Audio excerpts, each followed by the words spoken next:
All right, hello all. I'm here to tell you a story about Marcy. She's an Elixir developer working for her dad. He's Lord Abaddon, the Lord of slightly chaotic evil. Lord Abaddon runs a delivery empire focused on relics with the relevant instruction scrolls and elemental accessories needed to activate the relic. These are all hand-delivered by minions, and lately, things have been going missing. So Lord Abaddon sends a mandate off to his developer. Marcy, build a multi-step delivery form so we know exactly where and what the minion is delivering. I need this, ASAP. No designs, no specs, just a cryptic scroll and a lot of raging. So Marcy builds a live view parent with 4 live components, 1 per step. Selecting the client that's going to receive the delivery, where it's to be delivered, exactly what relic and accessories are being dropped off, and a review step for the minions. Each component handles its own state and has its own form that's powered by an embedded active schema to provide clear errors and validations. Everything is modular, testable, and glorious. Actually, says Lord Abaddon, don't ask for the haunt coordinates. Just get the postal code and fetch the directions from the API. These are busy minions. They don't have time to be typing all that.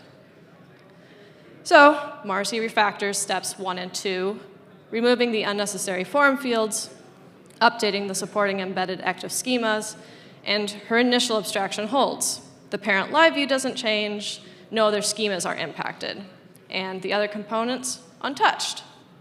But not long after, actually, says his evilness, the minions keep mistyping. Their hooves and talons make the app difficult to use. They need to be able to go back and forth between the steps to make corrections. In her haste to deliver quickly, the first releases didn't allow the minions to have this back and forth navigation. And so that's what Marcy needs to add next. But in doing so, with adding the necessary buttons and events, she runs into some issues. Components are re-rendering, API calls are repeating, and errors are disappearing like minions on break. She tracks the issues to the fact that the live components were managing their own state. So she moves the state to the live view parent. Now the parent is tracking the overall form, and each component is just rendering the individual forms and their own internal events. She decides to keep them as live components instead of refactoring to functional because each step of the form encapsulates some rather complex UI and event logic. Now there's one source of truth for the state, so there's no repeated API calls, the errors are persisting, and the parent live view stays slim and tidy by her choice to use live view components.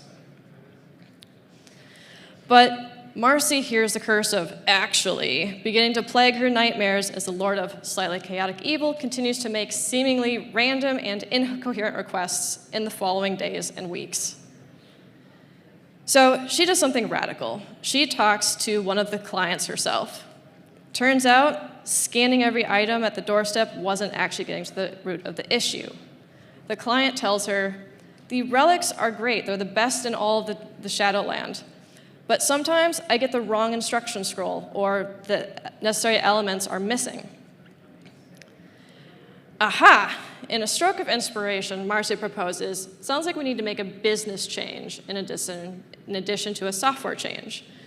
What if we pre-package the relics with the instructions and elements into parcels, and the minion just drops off that and scans that to confirm delivery? Brilliant, says the client. Actually, I love it. The implementation of this is straightforward because of the componentization that Marcy has already established. She deletes the no longer needed review step, refactors the final to a much simpler shadow parcel scanner, updates some assigns and the relevant embedded schema. And that's it. So some principles that Marcy relies on when building adaptable live view apps: keeping state in the parent live view when it's shared across components, or if it's coming from a data source like Ecto, which helps prevent unnecessary data fetching. And even when a component doesn't manage its own state, live components are great for complex UI and event handling, keeping the parent live view tidy.